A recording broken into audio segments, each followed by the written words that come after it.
Hey guys, and welcome back to another episode of Physics Explained. Remember that you can always catch me on Facebook or Twitter at these @tags, and you can always check out the website www.physicsexplained. These episodes also go up on there, and they go up on the Facebook a couple of weeks after they get released on YouTube and the website. But if you want to know when I'm doing stuff, these are the best links to hit, and I usually get back to questions and stuff fairly quickly. And hit that subscribe button if you want to get notified of when I get videos out. Yep. So here we go, let's roll that music.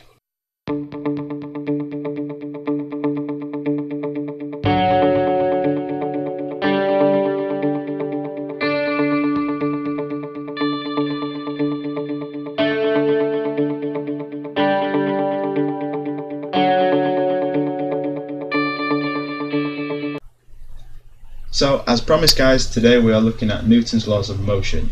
Now he discovered these when he was 23, and he presented these in 1686 in the Principia Mathematica Philosophiae Naturalis. That's not really important. What is important is what they are and what they mean for how things behave in our universe. Now bear this in mind, NASA has a page on their website that defines Newton's laws of motion because they use them every day in how an aircraft moves. So let's take a look at Newton's first law, which is quite obvious when you actually think about it, and I don't mean that to sound patronising.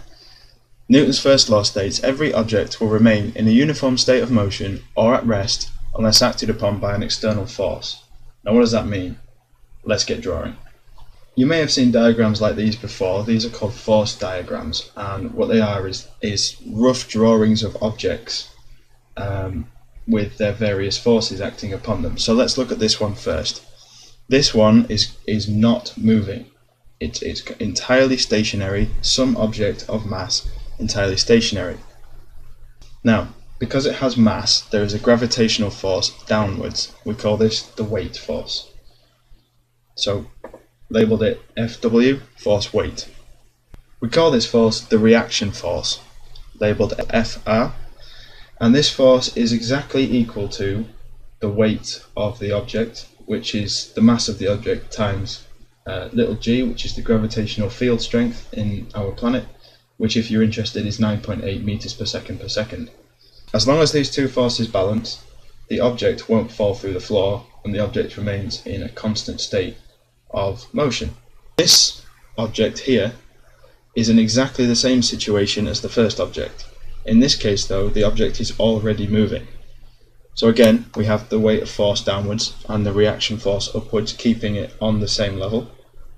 But in this case, we have a driving force. It doesn't matter what it is, labelled FD. It could be the engine in a car, it could be me pushing a box along the table, it could be anything. Is moving the object this way.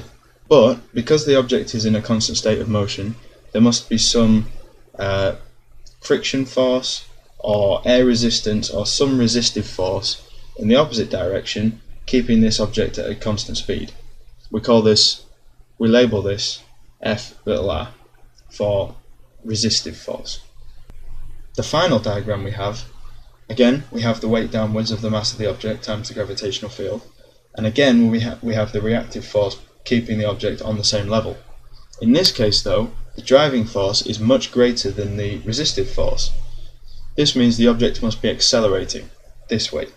Now that's not a uniform state of motion because it is a constant change of motion. An acceleration is a change of velocity with time.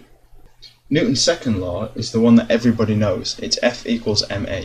And what this actually means is that in order to change the velocity of an object, you have to provide some external net force. And by net force, what we mean there is there must be some force greater than the resistive force in the other way to change the state of motion of an object.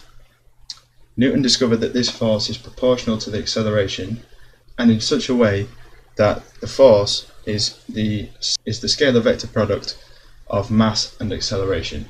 That means that in order to accelerate an object with mass, you have to provide some net force. Now Newton's third law, which is the one that everybody gets wrong, sort of leads on to the conservation of momentum and in some respects the conservation of energy. But in literal terms, Newton's third law says that if object A exerts a force on object B, then object B exerts a force on object A of equal magnitude but opposite direction. If we take two objects here, A and B, moving towards each other with some velocity, velocity A and velocity B, then when they collide, A exerts a force AB onto B, but B exerts the same force in the opposite direction, but force BA, different direction. But these two forces are the same, and that means that then they collide, and obviously they would move in opposite directions to the way they were travelling, but they would have the same velocity because they exert the same force. So as long as they have the same mass throughout the collision, then the mass of A doesn't change after the collision, and that's the point leading on to the conservation of momentum, and again in respect the conservation of energy. Okay, so there you go guys, that's all for this episode, that's all for me today. Remember that if you want to find me on other social medias, or if you want to go check out the website, these are the links.